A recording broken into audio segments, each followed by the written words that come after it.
How to delete TikTok followers all at once. So if you want to delete all of your TikTok followers at once, then first you need to open up your TikTok application.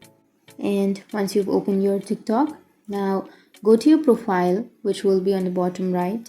And once you open your profile, now here on the upper right, you will have three bar icon.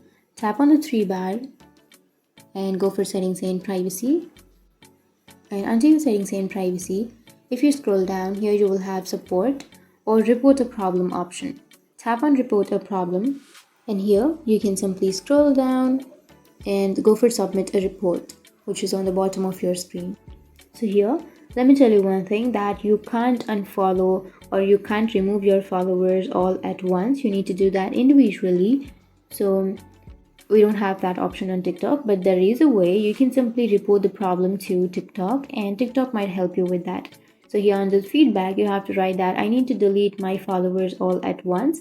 Please help me with that. And once you enter your feedback, you can also upload some screenshots or some screen recordings and tap on submit, which is on the bottom or middle of your screen.